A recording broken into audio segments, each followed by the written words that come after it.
SOG की जांच में राज्यसभा चुनाव से पहले तख्तापलट का खुलासा। नमस्ते, मैं हूं आपके साथ शिवांगी पारिक और आप देख रहे हैं DPK news. Special operation group Rajasthan ने राज्यसभा चुनाव में राज्य सरकार का तख्ता पलटकर धनबल के आधार पर बड़े राजनीतिक बदलाव करने के प्रयासों का खुलासा किया है। एसओजी ने राज्यसभा चुनाव के दौरान कई संदिग्ध मोबाइल फोन नंबर को सर्विलांस पर डाला है।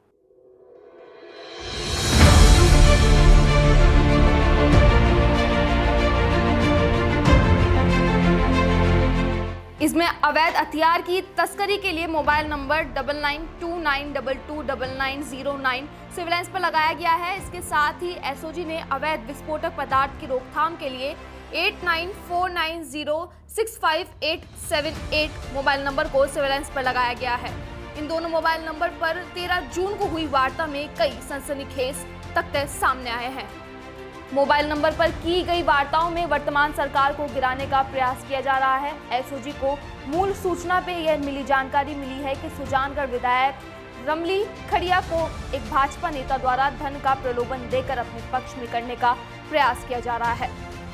महेंद्रजीत सिंह मालवीय के संबंध में वार्ता की जाती है। कहा जाता है कि महेंद्र सिंह मालवीय के पाला बदल लिया है। कांग्रेस विधायक एवं निर्दलीय विधायक को 20-25 करोड़ के प्रलोभन की जानकारी सूचना में मिली है। इन दोनों नंबरों पर हुई वार्ता में सामने आया है कि वर्तमान सरकार को गिराकर नया मुख्यमंत्री बनाया जाएगा। एसओजी की मोबाइल सर्विलांस वार्ता के आधार पर दर्ज मुकदमे में खुलासा किया गया है कि राज्यसभा चुनावों से पहले सभी विधायकों को इकट्ठा किए जाने पर वार्ता करते हैं कि 25-25 करोड़ रुपए वाला मामला अब टन फिक्स हो गया है।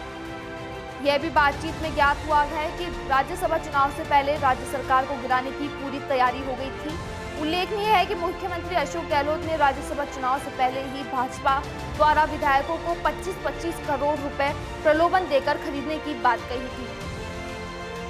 इस संबंध में महेश जोशी, मुख्य सचेतक कांग्रेस का भी परिवार प्राप्त हुआ है कि वर्तमान कांग्रेस सरकार के विधायक ने इनको समर्थन दे रहे हैं। विधायकों को प्रलोभन देकर राज्यसभा चुनावों में वोटिंग को प्रभावित करने व सरकार को अस्थिर करने का प्रयास किया जा रहा है।